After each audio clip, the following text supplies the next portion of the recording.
Olá, muito boa tarde para você. Esta semana, a paisagem de Manaus ficou diferente. Por 2 dias, uma imensa nuvem branca deixou o céu da cidade mais cinza e acendeu o alerta para um problema que aumenta principalmente durante essa época de verão amazônico: a poluição, incluindo aí as queimadas. E este é um dos assuntos do Band Cidade Entrevista deste sábado, que recebe o meteorologista do Sistema de Proteção da Amazônia, Ricardo Dalla Rosa. Muito boa tarde. Obrigada pela sua presença aqui conosco. Boa tarde, Rosimara. Boa tarde a todos em casa. Estamos aqui à disposição para trazer as explicações a respeito desse fenômeno que tem ocorrido nesses últimos dias sobre a cidade de Manaus. Tá certo, mas antes da gente começar a entrevista, a gente vai então exibir a reportagem que foi mostrada no Band Cidade, a reportagem de Tiago Gonçalves e Jackson Rodrigues. O céu da capital amanheceu cinza. Os prédios, ruas e casas foram encobertos por uma nuvem branca que tomou conta da cidade, que está há 4 dias sem chuva. Do alto era possível notar ainda mais a pouca visibilidade. De acordo com o Sistema de Proteção da Amazônia, trata-se de uma névoa seca formada quando há condensação de vapor de água associada a poeira, fumaça e outros poluentes. Para esse especialista do Instituto Nacional de Meteorologia, o acúmulo de fumaça pode ter sido principalmente proveniente de queimadas, conforme os mapas. Grande parte da região amazônica está bastante seca, né? Então, estamos no período de poucas chuvas. É comum, nessa época do ano, a ocorrência de queimadas. Isso é cultural, né, em grande parte da região. A gente estava analisando, tinha alguns focos, possíveis focos de queimadas na região sudeste da Amazônia, né, do estado do Amazonas e sudoeste do Pará. E os ventos estão soprando daquela região para cá. Então, provavelmente, essa fumaça esteja vindo daquela região. Ainda segundo ele, as queimadas no verão amazônico aumentam a poluição do ar. Nas ruas, o incômodo foi sentido pela população. Quem sofre de rinite, pior ainda com essa fumaça. Faz mal também para a vista, né? Respiração, principalmente em crianças, né? Pessoas que têm problema respiratório, com asma. O CIPAM também informou que os meses de julho, agosto e setembro são considerados climaticamente os mais secos do ano devido à redução das chuvas. Quem está fazendo é queimada, né? Com certeza ele está prejudicando outra pessoa do lado, às vezes a pessoa do lado dele mesmo. O próprio parente dele mesmo pode estar se prejudicando, ele não sabe. Ele mesmo pode estar se prejudicando, que a realidade é essa. A sensação é horrível, mano. Pois é, Ricardo, esse fenômeno de névoa seca aí que atingiu a capital essa semana é muito comum nessa época de tempo mais seco aqui na Amazônia. Mas a reportagem mostrou ali que uma boa parte desses poluentes, né, que ficaram ali concentrados no ar eram oriundos aí de fumaça, de queimadas. Não é só isso que faz essa névoa, essa concentração nessa época do ano? Normalmente, nessa época do ano, a estação seca, você tem a ocorrência de um fenômeno chamado inversão térmica, com uma relativa frequência. Em função do fato de que nós estamos, o Gustavo mostrou ali, uma grande massa de ar seco e quente sobre grande parte do Brasil e a Amazônia inclusive, esses fenômenos de inversão tendem a ser mais intensos. Bom, este fenômeno de inversão, ele impede que a poluição produzida à superfície se dissipe pela atmosfera, né? Até que esse fenômeno seja rompido, essa camada de inversão seja rompida, essas partículas de poeira e de queimadas e de queimadas de combustíveis fósseis dos automóveis, enfim, toda a poluição gerada na superfície, principalmente nas grandes cidades, ele impede essa dissipação para a atmosfera. E com isso, você tem a cada dia que há impossibilidade de se romper essa inversão, você tem um acúmulo cada vez maior, uma concentração cada vez maior dessa situação próxima da superfície, né? Então, a gente está alguns dias sem chuva, né? Exatamente, nós estamos há alguns dias sem chuva e isso tem contribuído sensivelmente, até porque as chuvas, elas servem como uma limpeza da atmosfera, né? A chuva retira esse material particulado da atmosfera, precipita ele sobre a superfície e limpa a atmosfera, deixando o ar mais límpido, né? Pois bem, essa inversão já é uma tendência dela se desfazer. Na verdade, já está se desfazendo. Pode acontecer de novo, mas talvez não com a mesma intensidade com que ela estava ocorrendo até recentemente. Eu digo isso porque se a gente for observar o céu hoje, por exemplo, você já vê muitas camadas de nuvens cúmulos no céu, o que significa que a convecção, ou seja, a camada, ela já está se expandindo ou já se desfez provavelmente. Né? O que não quer dizer que não possa ocorrer novamente. Naquele pode ocorrer. dia o céu estava claro, sem nenhuma exatamente. nuvem. Nós tivemos vários dias de céu claro. Pois bem, por que ela ocorre, a camada de inversão? Como a gente tem, na estação seca, muito pouca nebulosidade, o solo se aquece muito durante o dia e se resfria bastante durante a noite. Normalmente a atmosfera ela vai se resfriando com a altitude. Ela se aquece por baixo, pela superfície, pelo contato com a superfície aquecida pelo sol. Quando você tem a possibilidade, como a gente teve, de nenhuma nebulosidade durante a noite, a perda radiativa da superfície é muito grande, ou seja, a superfície se resfria muito, e aí ela resfria a atmosfera por baixo. A atmosfera resfriada, ela se mantém, e se forma, então, o que a gente chama de inversão térmica. Ela fica mais fria embaixo do que ela é em cima, e aí a dissipação dos poluentes que são gerados próximo à superfície, ela se torna difícil, e ela vai se concentrando a cada dia. Mas esse fenômeno que está ocorrendo agora no mês de agosto, isso para o período é um fenômeno normal?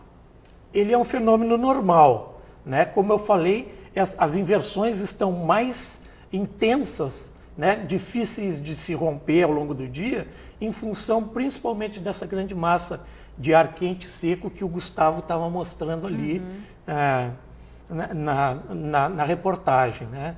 Então isso manteve a dificuldade de se romper a inversão, a camada de inversão, e por conta disso vem se acumulando a cada dia, então, os materiais particulados produzidos próximo da superfície, principalmente pelo fato também da cidade de Manaus ser uma cidade muito grande. Nós temos muitos veículos aqui, acredito que seja da ordem de cerca de 700 mil veículos. Então, todos esses veículos transitando todo dia, o tempo todo, eles produzem muita poluição. Essa poluição, não podendo ser dispersada pela atmosfera, ela vai se concentrando. Então, e aí tem queimadas urbanas também. Tem a questão das queimadas urbanas. Então, tem contribuições de toda a ordem aí. Eu não teria a segurança de dizer que essa fumaça foi proveniente de locais tão distantes quanto o sudeste do Amazonas ou quanto a própria região do Pará. O que é uma possibilidade, mas também é um pouco difícil, pelo menos para nós que trabalhamos exclusivamente com meteorologia, de assegurar isso. Você olha a condição de circulação da atmosfera e tudo mais, mas é preciso um pouco mais do que isso para se assegurar que tenha sido as fontes exatamente desses lugares. Né? Mas eu acho mais seguro dizer que nós estamos aqui poluindo e que essa sim, com certeza, está ficando aqui. E qual que é a previsão aí para os próximos meses? A incidência de chuvas reduziu? Quando é que deve começar a voltar a chover mais intensamente? Está chovendo menos do que o esperado. Nesse mês nós tivemos aí algo em torno de 30 milímetros de precipitação. O esperado não é muito mais do que isso, é em torno de 39, 40 a 65 no mês de agosto. Nós ainda temos aí 10 dias para serem cumpridos, praticamente, então talvez a gente consiga alcançar, ou seja, a gente vai ter chuva dentro da normalidade. Só que a normalidade é pouca chuva. E aí uma questão se impõe. Nós tivemos esses 30 milímetros praticamente num único evento. Foram 2 eventos pequenos e um pouco maior, um maior. Então, o que acontece? Se você tem poucos eventos, você tem a chuva muito mal distribuída Isso significa que você sente o efeito da seca, ele é mais sentido, né? Então, isso deve se prolongar até setembro. Até setembro, meados de outubro. Setembro já é um mês que chove um pouco mais do que agosto. Mas quando nós olhamos para a questão, para o quadro, de uma maneira geral, nós observamos um aspecto que é muito importante e que está dirigindo essa questão da seca, de nós estarmos com chuvas abaixo do esperado, que é a presença do El Niño. O El Niño tem como reflexo alterações na circulação atmosférica que impedem o desenvolvimento de nuvens na nossa região. E, por consequência, nós temos menos chuva. Então, pode ser que o mês de setembro chova menos do que o esperado também. E talvez outubro também. Tá certo. Tá bom, então. Ricardo Dalla Rosa, meteorologista do CIPAM, nosso tempo já esgotou. Obrigada pela sua participação aqui no Band Cidade Entrevista. Obrigado pelo convite, a gente está sempre à disposição. Tá certo. E a gente continua a falar de meio ambiente no próximo bloco. O Band Cidade faz um rápido intervalo e volta já já. O Band Cidade Entrevista deste sábado está de volta e hoje falando sobre os problemas provocados pelas queimadas ao meio ambiente. Para falar sobre este assunto e também outras questões ambientais, agora eu estou aqui com o presidente do Instituto de Proteção Ambiental do Amazonas, o IPAAN, analista ambiental Antônio Ademir Stroski. Muito boa noite, obrigada também pela presença do senhor aqui conosco. Bom, no bloco anterior a gente destacou que essa semana, né, uma grande névoa branca aí mudou o cenário aqui de Manaus. Uma boa parte dessas partículas, dessa poluição provocada aí pelas queimadas. Bom, o IPAAN também atua no plano aí de prevenção e controle do desmatamento e queimadas aqui no Amazonas. Como é que está a situação das queimadas hoje no Amazonas? É uma problemática que vem aumentando, está controlada? Eu queria que o senhor fizesse uma análise disso. Perfeito. Na verdade, esta é uma época em que acontece, de fato, as queimadas, né? Ela já é uma etapa subsequente ao desmatamento. Via de regra, esse é um processo ilegal. É claro que existe o desmatamento legal, e esse é um processo que pode ser tratado no IPAAN. Esse cenário, na verdade, nós já estamos numa curva de declínio. Nós já tivemos uma situação muito mais ruim em alguns anos anteriores. Nós tínhamos uma área de desmatamento muito maior, uma grande ocorrência de focos de calor, de queimada, concentrados principalmente na região sul do estado. Nós temos também um cenário de ocorrência na região metropolitana, mas há uma oscilação, nós estamos numa curva descendente, né, e que estabilizou naquilo que hoje nós temos um número em relação ao ano passado, um certo crescimento. Mas o IPAAN está trabalhando muito nessa questão para que a gente diminua ainda mais, né? Porque tem as inconveniências, tem as questões decorrentes dos problemas, os impactos ambientais, do desmatamento, dos focos de calor, e a gente procura estruturar o órgão de uma maneira que está mais presente no interior e estamos fazendo algumas ações. Por exemplo, nós já fizemos sobrevoo nesta semana com helicóptero, e a nossa preocupação é de fazer com que a gente identifique o quanto, ou pelo menos a gente tenha um certo controle nessa questão que a gente está convivendo, que seja advindo de queimadas. Certo. No caso, como é que é feito esse controle? Porque a gente tem aqui as queimadas urbanas, né? Que aqui, por exemplo, conforme o código do município, a queimada urbana é crime. Sim. No caso da queimada na mata, é crime também? São crimes parecidos? Qual que é a diferença? Sim, não. Na verdade, o município de Manaus tem um código ambiental que complementa os instrumentos legais federais. O IPAAN faz uso da legislação federal, né? Nós também temos alguns instrumentos legais do Estado, quando a gente vai fazer os procedimentos administrativos com relação ao desmatamento ilegal. Normalmente se faz o enquadramento pela legislação federal, né? O desmatamento sendo ilegal, a pessoa já cometeu um crime ambiental. Ao fazer a queima também, que é ilegal, está se cometendo um segundo ato ilegal também. E é um crime passível só de multa? Não, é multa e embargo da área, da atividade, no imóvel, né, que esteja acontecendo. Mas nós temos uma preocupação, inclusive urbana, e agora também com a região metropolitana, que exige uma atenção especial. E aí a gente até aproveita o momento para dizer às pessoas o seguinte: quando fazem lá a limpeza do seu terreno, mesmo na área urbana, do seu quintal, né, junta resíduos plásticos, junto com as folhas, né, da vegetação lá do seu jardim, que evite queimar. Em momento algum se justifica esse procedimento. E, coincidentemente, as pessoas fazem isso exatamente no período mais seco. Né?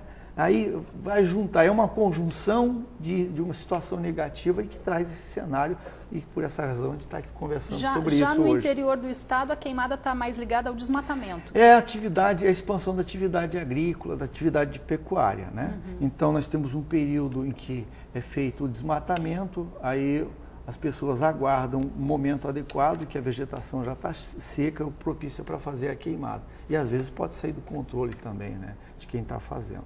Bom, a partir aí do início do Código Florestal, né, que já está em vigor, existe um programa de regularização dos imóveis rurais que está sendo feito e que vale para todo o Brasil. O PAAN já deu início e isso, de uma certa forma, vai poder fiscalizar um pouco melhor essa questão das queimadas. Como é que está sendo essa implantação? Vai, perfeito. Olha, é importante ter esse espaço para comentar sobre o Cadastro Ambiental Rural, o CAR. Na verdade, é um programa de regularização dos imóveis rurais. Ele foi instituído pelo Código Florestal. Nós temos um ano para executar o CAR, né? Ou seja, um ano que começou a contar a partir do dia 5 de maio próximo passado, para que todos os imóveis rurais sejam inseridos no programa. Independente de ter a propriedade, o documento, o título da terra ou não. Então, se aplica tanto para ser ocupante como para o proprietário. Independente do tamanho, é imóvel rural em qualquer ponto deste território do estado do Amazonas, a pessoa deve procurar os escritórios do IDAM, ou então o próprio IPAAN. Nós estamos estabelecendo outros parceiros para fazer a adesão. E qual é o benefício, quais são os desdobramentos do CAR? Primeiro, vai ser feito um diagnóstico daquilo, o cenário, né? O produtor vai poder saber, ver na imagem de satélite lá, colocada no papel, como é que está distribuída a sua propriedade. Onde é que ele tem a área de vegetação de floresta, onde é que está a sua área de uso, o igarapé, né, a área de preservação permanente, o que ele tem de passivo. Né? E então, nós vamos ter um raio-x, uma radiografia individual de cada imóvel, e nós vamos ter um grande instrumento de planejamento. Este é o grande ganho. Além do que, quando o proprietário ocupante faz a adesão ao CAR, ele está estabelecendo conosco um compromisso de que ele não vai fazer mais desmatamento ilegal e que a expansão da sua atividade agrícola e tal vai sempre sob a anuência do órgão ambiental. Então, é um instrumento poderoso de controle, porque certamente nós vamos ter diminuído a questão das queimadas, dos focos de calor. E tanto é que o IPAAN elegeu, junto com os parceiros, né, que a gente precisa destacar aqui o importantíssimo papel do IDAM nesse processo, a Universidade do Estado do Amazonas também, que está integrada. Estamos desenvolvendo projetos para execução em conjunto, essas três instituições, mais a Federação da Agricultura, que esse processo ele tem que ser feito dentro desse prazo, e depois da adesão feita, tem os compromissos seguintes, né, que é a fase da análise do CAR. Como desdobramento, depois nós vamos ter, se vai se estabelecer certamente no mercado o crédito, as cotas de reserva, que poderão ser comercializadas, o produtor que precisa recompor a sua reserva legal, de quem que ele pode obter, de que forma ele pode fazer isso, né? Então, é o que a gente elegeu como poderoso instrumento de controle ambiental, instrumento de planejamento, instrumento para estabelecimento das políticas públicas para o setor primário. O senhor falou que existe a queimada legal, digamos assim, foi isso mesmo que eu entendi? Na verdade... Ela vai estar integrada nesse programa também? Quando o produtor faz a adesão ao CAR, que ele conta, ele relata qual é a situação dele, ele vai desenvolver de forma legal, que faz a adesão ao CAR, ele também licencia a sua atividade, né? E ele programa a expansão, o que é fazer a implantação da determinada cultura, que todo desmatamento tem que ter uma justificativa para o órgão ambiental. O órgão ambiental não autoriza o desmatamento sem que tenha um propósito que se justifique. E Depois, na etapa seguinte do preparo do solo, a gente sempre recomenda que o produtor converse com a extensão rural para saber a melhor forma dele preparar o solo, né? E que também a gente possa fazer o aproveitamento daqueles resíduos vegetais, da biomassa como um todo. Existem as situações em que o órgão ambiental pode autorizar fazer a queima controlada, né? Infelizmente, raros são os casos de produtores que procuram o órgão para tratar deste assunto. Em sua grande maioria, quase que a totalidade, faz isso de forma ilegal. A queima controlada vale, então, para as propriedades rurais, no caso de expansão, com toda a orientação. Já estão regularizadas no IPAAM. Né? Já o desmatamento que a gente autoriza dentro de um imóvel rural que tem um processo de licenciamento em curso, né? Que não é o caso, daí não se aplica isso para as queimadas na cidade, para limpeza, que nem a gente falou agora há pouco. E aí se aplica, no caso, a própria SEMAS também, que tem um trabalho belíssimo, pode fazer a aplicação do código. No caso de Manaus, do Código Ambiental da cidade, em medidas punitivas. Ou seja, a gente lixo quer, na verdade, não se queima. em hipótese alguma. Se é um resíduo vegetal, ele pode servir de fertilizante, né? Um fertilizante orgânico para as plantas. Se nós temos os outros resíduos, por exemplo, plástico, tem as inconveniências da queima do plástico, né? Principalmente se a pessoa reside numa área que tem um atendimento regular de coleta de lixo. Não há justificativa de maneira alguma. Muito bem. Eu agradeço a presença do senhor também, Antônio Ademir Stroski, presidente do IPAAM, né, o Instituto de Proteção Ambiental do Amazonas. Obrigada pela sua entrevista. Um bom domingo para o senhor. Igualmente. E para você aí de casa, uma boa noite. A gente volta a se encontrar na segunda-feira no Band Cidade a partir de 6 da noite. Até lá!